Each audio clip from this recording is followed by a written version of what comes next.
Hello, Resurrection. It's November the 5th. It's Wednesday, and everything is a go for tonight. All of our Wednesday night programming, family dinner at 6, breaking out into all of our classes at 6:30 or 6:45, whenever we feel like it.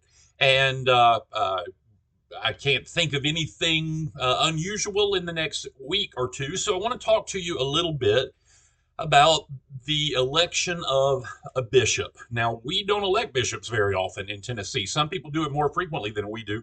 We haven't done it in 20 years. And it is certainly the most important thing that is happening in the Diocese of Tennessee in the next year and a half. And I've been talking this up a little bit in church and on Wednesday nights, especially. And I think you all heard from Monica Faltnessen on Sunday. If you were here at the All Saints service, which by the way was beautiful, the music was out of sight. We are so fortunate to have somebody of Mark Ring's caliber. The choir is just doing beautifully under him. Uh, but we talked. Monica talked a little bit on Sunday. Monica is, I'm proud to say, the co-chair of the Bishops Search Committee. So they're tasked with identifying candidates, vetting all of the candidates, putting together a good slate for us, listening to all of our concerns, all of our hopes and our dreams for the diocese, compiling all of that information, and then attracting candidates that fit within our needs as the diocese. So, how do candidates know what we need as a diocese? Well, they know that because they listen to us. But we have to be active in our voice. It's church communications can be tricky.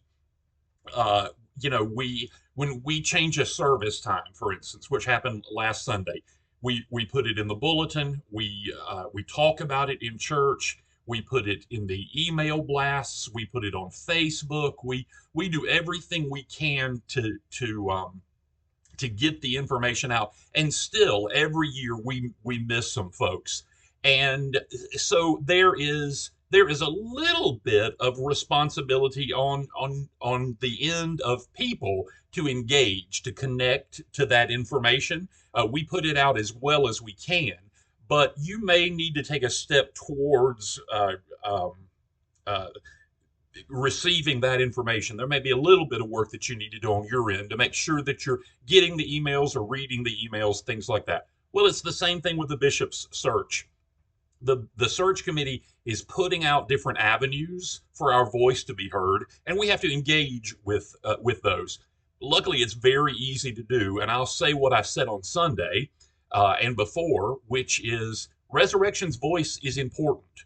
We have grown to about, I don't know, I think we're the sixth or the seventh largest parish in the diocese. We are still growing and growing fast. I think we are fairly different from a lot of parishes in the diocese, and especially a lot of parishes within the broader church, the national church. We just have a very unique uh, voice that's not always represented well in the Episcopal Church, at least nationally. So it is important for us to fill out the survey, to attend the listening sessions, to say what's on our mind, to say our prayers. All of these things are important. So today in your e-bulletin, right here, right under my video, it's down here somewhere, is are a bunch of links that you need to familiarize yourself with, which will help you to engage in the process of finding our next bishop. You have an individual responsibility to make your voice heard, not just our collective resurrection voice, but you have an opportunity to say what you think. And I think it's important that we say what we think. If we never say it, then we forfeit the right to be unhappy with the choice that the diocese makes for a bishop. So right underneath the video, you're going to see several links. One is to sign up for the Bishop's Blast.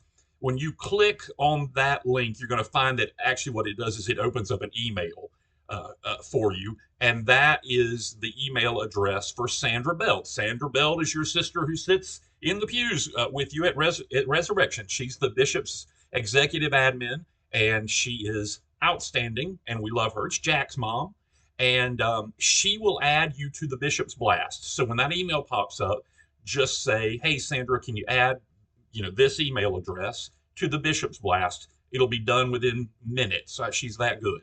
Um, and so that way you're going to get a weekly email blast. We call it the Bishop's Blast, weekly email blast from the diocese. And that is the best way to stay engaged in the search process and with lots of other things going on in the diocese. So I would encourage you to do that. You're not going to get a heavy volume of email from it if that worries you. It does me. I don't like for my inbox to get more junked up than it is already. So that's an easy way. Now, another link that you're going to see under this video is for the survey, and that's a big deal.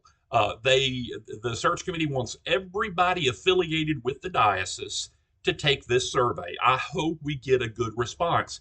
It really is it, and the listening sessions those are going to be the biggest bang for our buck as individual Episcopalians in Tennessee to say what it is that we're hoping for in our next bishop, what we think the future of the diocese should look like, should be shaped as.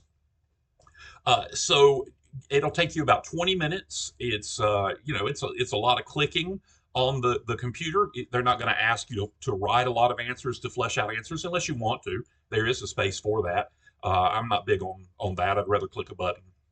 Take you about 20 minutes, and then you really have done an important part of the search process. You really have, that voice will be listened to. Now, another way for us to talk about what is going on in the diocese, what we like that's going on in the diocese, what we hope we will see in the diocese, the direction that we go, the best way to engage in that process is through what the search committee is calling listening sessions. So there are going to be 8 listening sessions all over the diocese, which is a lot. And I kudos to the search committee for putting all this together. They've done a great job. So if the diocese is divided into 4 quadrants, we call them convocations, northeast, northwest, southeast, southwest, there will be 2 in each one of those. The kind of the dividing line for the quadrants is I-65 and I-40. Basically. So those are the 4 quadrants of the diocese. There will be 2 in each one, so there will be one close to you. Now, alert, alert, the first one is coming up soon, very soon. I wish I had the date in front of me, but I don't. But just look below the video, and it is at Good Shepherd, just across town here. So that's one that's very close to us, and it's coming up very soon. I'll be at that one. And Monica will be at that one. You'll know some folks there. Come and sit with us. Well, you probably won't sit with Monica, but you can sit with me. I'll just be sitting there like everybody else. And the sessions, they're called listening sessions, not because we'll be doing the listening, but because the search committee will be listening to us. So these are all important things. If you have any questions about how the search process for the bishop will work, ask me, ask Sandra, ask Monica. Let me know how I can help you engage in this. But I'll say it one more time, and I cannot stress it enough. It is important for Resurrection's voice to be heard in this process. Very important. So do engage in that process and let me know if I can help you do anything at all. Okay, I'm looking forward to tonight. I'll see you then, and I love you.